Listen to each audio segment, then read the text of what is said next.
What is something you have a hard time not judging people about? Story 1. I hate people that feel the need to constantly bring others down and make them feel bad about the things they enjoy. It's so sad to watch someone's enthusiasm about their hobby deflate because another person decided to be a tool about it. Working with kids, it's something I try to nip in the bud. Unfortunately, there's way too many adults doing that to kids. My cousin's dreams were crushed as kids by the adults in my family. Talents went to waste because of that. Even as a child myself, I knew it was wrong. Man, I think of myself as a relatively tough person who generally doesn't give a care what people think of me, but I'm 38 and overweight and realized I wanted to try rollerblading again. This was about 8 months after having my third child. This one toolhead neighbor was out in his yard and made fun of me to my face as I skated up the road. Legit first time rollerblading in like 20 years, and I haven't put them back on since. I've even said, "Hey, don't give me a hard time. I haven't done this in years." And he rolled his eyes and said, "Yeah, I can tell."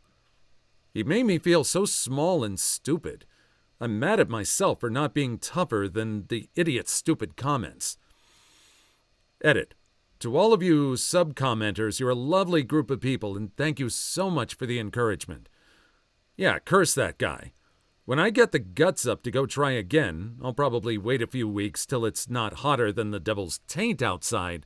I will think of y'all. Sorry about that. And also, curse your sour baby neighbor. What a douchebag. It's hard to guard yourself against smeggy comments, though. I'm almost 33, and I consider myself to be pretty confident, but I can still get down sometimes. I love collecting vintage dresses in a really specific style, and recently I found one in a super rare color, so I was excited to tell my flatmate about it. But he just sighed and said, "Lame, nobody cares about this." Felt really small straight away. I hope you can manage to put on the roller skates back. That seems like a great way to enjoy freedom once you've got it down again. I know a lot of people enjoy skateboarding for the same reason, just randomly riding around and enjoying the surroundings. Really hope you can enjoy that again.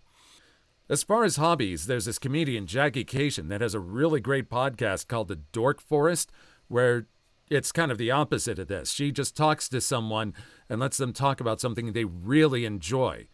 Not just geek stuff like comics and games, but things like salsa dancing or, just whatever the person's really passionate about. It's really a cool listen. Story 2. This is huge. Dictating what's acceptable through mocking and shaming others is unfortunately very effective, particularly with young people, and very common. Think of how much better the world would be if all those unique individuals were freely themselves. I had this experience with my love of horses. I will fully admit to being the horse girl of my school, but I didn't care because it was a small town and I lived on an acreage. Fast forward to me going to college in a big town in another state and opening myself up to more people, and I couldn't believe the hate that horse girls got.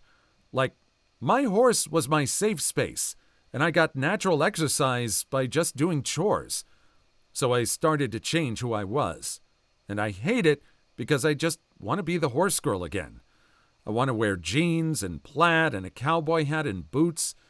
Luckily, I found an equine-assisted therapy place to volunteer at to give me my horse fix, but it's still not enough. I wish I had had the confidence to not care about what others thought of me and my interests. Oh, please go and do more horse girl stuff. If it makes you happy, that's what matters. I am a crazy cat lady. My sister is a horse girl. We do our own thing because we love animals. The stress-lowering factor of being around the horses again was so amazing for me to see with my sis. She's 50 now, and I think that proves you're never too old to go back. I hope you got some opportunities. Don't worry about what others think. The ones that matter will understand, and those that may judge definitely do not matter at all. And again, unfortunately, that's what a lot of people end up doing. It's just easy to compartmentalize somebody and just point to them as an other so someone else feels safe in their own choices. And that's just really closed-minded. Story 3. People who act tough. I can't take them seriously. Oh yeah? You can't take them seriously, huh? Want to say that to my face, Chief? I'll never forget this one night. I was on the second floor of a double-decker bus. I was heading home after working late on Saturday night. A lot of people were drunk. This one dude walks up to me in the aisle and just stares at me. I notice, pull my headphones out, put down my book, and say, "Can I help you?" With my most, "What the hell is your problem?" face. Buddy is there just to mug me. He says, "I bet I could kick your butt. You want to fracking go?" And he gives me a smack in the head. I've got miles of patience, so I just grit my teeth, adjust my glasses, and say, "No, I think I'd rather not." My book was on the seat next to me. The headphones were not around my neck. I was ready to go if this turned bad. Then this other wild dude down the aisle is like, "I do," and just runs full fracking tilt down the bus and 2-foot drop kicks this butthole in the chest. Player 2 has entered the game. It was fracking awesome. These two brawled all down through the bus like it was those clouds of scuffles in cartoons. They both went past the tea kettle, falling down the stairs, and eventually out the door of the bus once it had stopped. The bus just promptly drove away.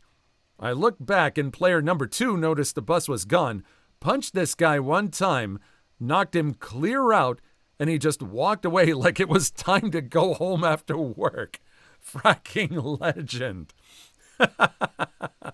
That is amazing. So people who act tough, yeah, I mean, that's great. Like, you never realize that the person that you are challenging might not be the one that accepts your challenge. That's just so amazing that his challenge got answered so swiftly like that. I love it. You love to see it. Story 4. I see this all the time at karaoke. If they don't like singing, but they still came to hang out with you anyway, that is not appropriate to pressure them into signing up for a song. Don't punish them for being supportive of your choice of a hangout spot. If you do, they'll likely never come back to a karaoke bar again. And that's just not right. Karaoke should be a fun environment, not one that causes someone anxiety because unaware buttholes keep approaching them asking, "Are you gonna sing?" I hate dancing. Always have since I was a kid. Apparently, there is no limit on how abusive people are allowed to be when forcing you to dance because it's so fun. It's annoying, too, when it's something you enjoy doing. Like, I play instruments and always have most of my life. Doesn't mean I'm inclined to play you a song just because you asked politely. And when you say no, people catch an attitude as if they paid you for a performance. Story 5. Not cleaning up after their dog. Just get a doggy bag, people. Well, I'd like to take it a step further. Some people actually clean up after their dog, put it in a bag, then toss that bag in the bushes and trees. Trimmed some trees at the edge of our property along the road and found several doggy poop bags. Luckily, we put up a couple signs and it seems to have solved the problem. At least if they had left the poop alone, it would have eventually biodegraded, but they had to seal it up in plastic. My husband and I were vacationing in Colorado and were doing some hiking. On the way up the trail, we saw exactly this. Not even tossed off trail, but right in the trail. My husband said maybe they left it going up and planned to get it coming down. I made the comment that if it was still there on the way back, we'd pack it out. Several hours later, we were flying down trail and I didn't see the bag, but my husband did. So, knowing I would have, he kindly grabbed it up and loops it on the end of his walking stick. We're about 15 minutes further down the trail when he starts questioning, and a good 30 minutes when he becomes absolutely convinced this is not dog poop and is, in fact, human poop. Yes, dear readers, my loving and kind husband packed out someone's poop from an otherwise pristine mountain trail. People suck. Story 6. Poor treatment of pets. Buying a $3,500 puppy for their kid at Christmas, and dumping the dog at the pound a few months later when they realize how challenging raising a cute puppy can be. I will judge you. Glances down at a purebred husky from the pound sitting on the couch snuggling with favorite toys. As the owner of 2 rescue huskies, seriously, if you don't want the responsibility of raising a baby, don't get the dog. I see that often. I volunteer at our local shelter, and it really makes me angry seeing the people come in and just surrender the dog because they couldn't be bothered to put in the time and dedication. Dogs aren't a damn appliance. They are a living, breathing being with feelings.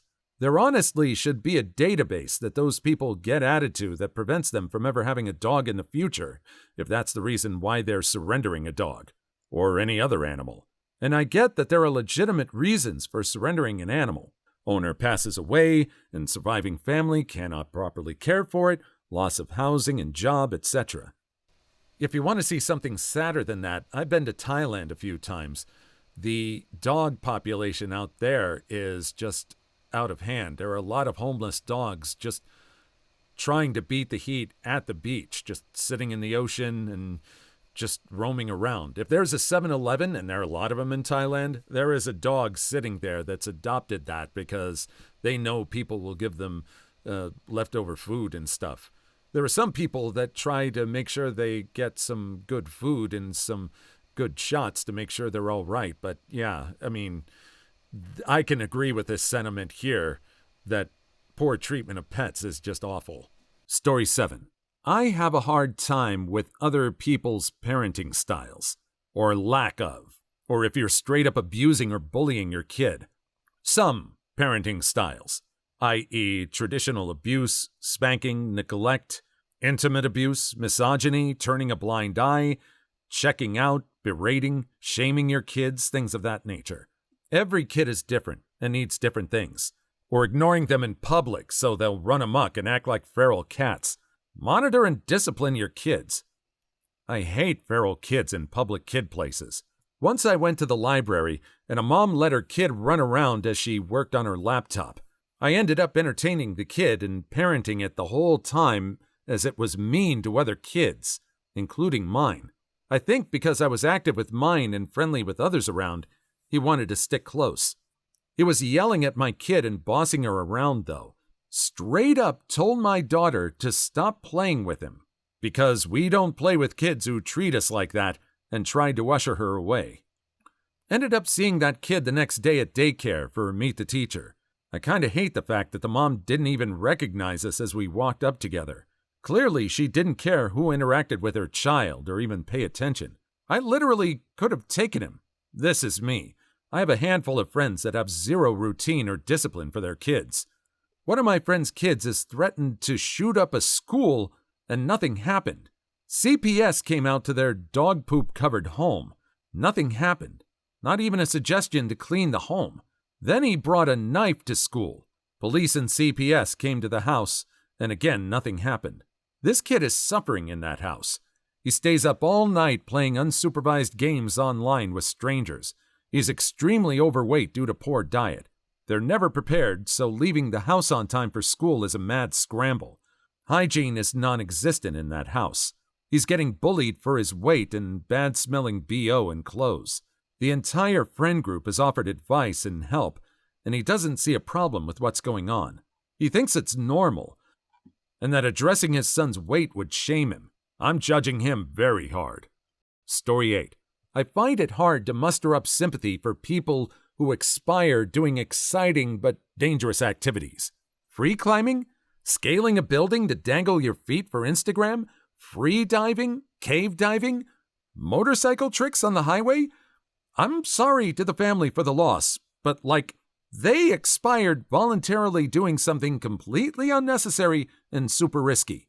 I'm in the climbing community, and the people that are free solo treat it as if it's a personal choice and shouldn't matter to anyone else. What they fail to understand is that a 20-year-old turning into splatter at a crowded crag leads to a ruined day of climbing, therapy bills for a lot of people, and someone shoveling up their exploded carcass. If someone with no family or friends could somehow free solo in an area where their corpse could never be found, I guess that would actually be a personal thing. I saw the same attitude about falling off a mountain. There's a spot on Mount Yonah in North Georgia that's apparently good for Instagram-worthy pictures. Several people fall off every year. Some people called that a personal choice. I said the same thing as you. Fine, as long as we can leave your body down there to rot. Please like and subscribe if you made it this far. I hope you'll enjoy the rest of the video and have a wonderful day. Story 9. Being extremely loud in public places or restaurants and bragging. I will never forget the time I rode a train late at night and one family took up half the car with their kids. They ran around making an absolute ruckus. One older lady politely asked if they could quiet down since everyone was tired. The acting matriarch of the group yelled at her, "Don't you dare tell my kids what to do. Hey kids, you can be as loud as you want. Yay!" I have to imagine they all grew up to be total buttholes. Time to teach their kids some fun new words and jokes. You think parents like that care about vulgarity? You could probably get them parroting the most disgusting phobic things you've ever heard in your life, and the parents would just shrug. I don't know. Teach them to say, "Mummy is a vagina," and keep repeating it. That should do the trick. Story 10. A parent leaving and ignoring one family to get a new significant other and raise that person's children. Generally, it's getting a new partner who doesn't have kids and creating a new batch of kids for getting the existing kids. Happened to a childhood friend of mine. She had a rotten father. He just walked out of their lives, created 2 new kids, and refused to pay for his original 2 kids' schooling and university, which he had promised them he would pay. Overheard a convo a mom was having with her pre- or early teen daughter at a restaurant once. I was their server. Essentially, the daughter had to go live with her dad because they didn't have enough room in mom's new family. The specific phrase, "I have a new family now," was used. I haven't mentioned that mom was pregnant. Lots of tears, and mom came across as a complete butthole. Left a good tip, though. Story 11. I might get downvoted for this, but people who have many kids with different partners. Example, men who have like 5+ kids with different mothers or vice versa, especially if they're not married or in a committed relationship. I'm not sure if it's a religious, moral, or societal thing, but it just sounds messy, and especially considering human lives are being brought into the picture and they're often used as ammo against their partner for child support money, or have the "do this or I won't let you see your children" type of attitude. Too many irresponsible parents and neglected or mistreated children in this world. Be irresponsible with yourselves, but don't drag innocent children into it, and don't hurt others because of your actions. I'm the oldest of 6, from 5 different dads. We lived in a trailer park growing up, and everybody in the community knew who we were. In fact, one time I was pulled over, and when the officer saw me, he asked if I lived over on X Street, and I said yes. He let me off pretty quick with a warning, and I could feel the pity. My mom was 14 when I was born, and never aged a day past that, unfortunately. I've moved away, and my partner and I are waiting to have kids until we know we can take care of them. I will never bring that kind of chaos into the world. Story 12. I've been friends with a certain person for over 20 years, and he will absolutely give you the shirt off his back or his very last dollar. But because we're such close friends, I know the reality is he's only like that so he can tell people he's like that. He will go out of his way and make the time to help someone out day or night, but he's only doing it so people see him doing it so that people will talk about what a good guy he is. I try not to judge him for it, but he's certainly not as altruistic as he lets everyone believe. Someone in my family is like this, has paid stuff for other family members, even helps some with school, etc., and she does it so they can kiss her butt. When they don't, she turns against them.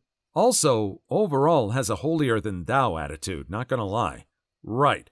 And this friend has personally saved my butt a time or two, but at the end of the day, he makes comments like he's actually an atheist and only goes to church for appearances, and said he literally only married his ex-wife, of whom they have 2 children, just flat out told me he only ever got and stayed with her because she was hot. I give him credit where credit is due, though. He's come and got me a 2 hours drive away at 2 a.m. to get me to a safe place, But man, did he sure tell everyone at church the next morning that he did that. Story 13. People who use their phones on full volume in public. It's one thing for kids, but I keep seeing adults do it. I just cannot imagine being that self-centered. I'm seeing it way too often. Edit. And yes, of course I'm including people talking on speakerphone in public. Monsters. Edit. Getting way too many messages from people justifying this behavior for various reasons. Stop. Not only do I not care, but you just make me think you're even more selfish pretending headphones aren't widely available for very cheap. Just stop. If you know you can't hear, or your phone isn't working properly, you should go get headphones. I don't even think it's particularly acceptable for kids to be doing it either, to be honest. No one else in the cafe, pub, or doctor's waiting room wants to listen to the nonsense you're watching or game you're playing at top volume. It's so obnoxious. Yeah, my daughter pouted because I told her volume off when others were around. It's common courtesy. No one wants to hear pew pew pew constantly or annoying little music. Story 14. When the kids are acting up and they're ignoring it and or doing nothing to try to stop it. Oh man, this drives me insane. Went to a farm park and there was a kid literally chasing the poor animals and screaming. Went to the museum and there was a kid running around slamming his hands on the glass right next to the sign saying not to knock on the glass. Both times the parents just stood there doing nothing. Control your kids, people. I was at a county fair last night and they had a barn full of showcase animals. Multiple signs right at kids' eye level saying not to feed the animals and not to stick your hand in the pens. I had my boy with me. He saw another kid and their mother ignoring the sign literally 6 inches from the kid's face. My boy asked me if he could pet the donkey too. I loudly said, "No, son. They don't want us petting or feeding the animals to keep them safe." Mother gave me the smeggiest of looks. It was good stuff. Story 15. They have the not my problem mentality, when in fact, yes, mother friender, it's only your problem. They need to stop making other people's problems. I work with a guy who throws his cigarette butts in the ground, and I can't really figure out his mentality. After a few days, when there's tons of them on the ground, he feels guilty and picks them up. He says he throws them in the ground because he's lazy, but he literally has to say, "Pass the butt can" when he's done with his smoke break, so my pet peeve. I'm a smoker, and I will find a bin to put it in, or it goes in my pocket or a cig pack until I have access to one. It's disgusting. Story 16. People pressuring other people to do something after the other people have already said no. Oh, come on, just one drink. As someone who just doesn't enjoy drinking, it's so tiring answering at every single function. No, I don't want to drink. No, I'm not an alcoholic. Thank you for the concern. I just don't want to drink. It's like it's unfathomable for someone not to enjoy drinking. I hate how much of this culture's socialization is based around some type of substance use. So we can't just hang out and talk? We need to smoke or drink or some other hogwash? Story 17. Being oblivious at how much space they're taking up in public. I used to work in a building where you had to swipe your key card to enter through a turnstile, and the system was a bit slow. There were around 400 people working there. You can imagine how there was always a queue.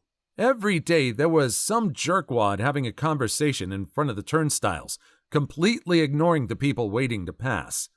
Every day there was some dude getting to the front of the queue and only then realizing they needed their key card to get through. Everybody knew how annoying the process was. How can you care that little about other people? Related. Placing your backpack on a seat in a crowded bus or train. Blocking a supermarket aisle with your trolley. Story 18. Leaving trash in nature, or anywhere, really. I don't get it. One of my pet peeves are people who throw their empty beer or energy drink cans off ski lifts. The lifties have to hike up the hill with trash bags picking up the litter. The people who do this have no respect for nature or the employees. Also, why would you soil the place that you're paying to enjoy and creating obstacles for others? Because they have that "I'm paying to be here and you work for me" mentality. Awful entitlement. Story 19. Littering. I can't think of a single good reason to litter. You're supposed to judge people for littering. Basically, every comment on this post is something that people should be judged for. Story 20. People who don't use their turn signals. Even better, the ones who turn on the turn signal after they're already turning. Story 21. Being proud of being awful and absolute buttholes to their children. Please leave your story in the comments. I would love to make a video on them in the future. Also, don't forget to like and subscribe.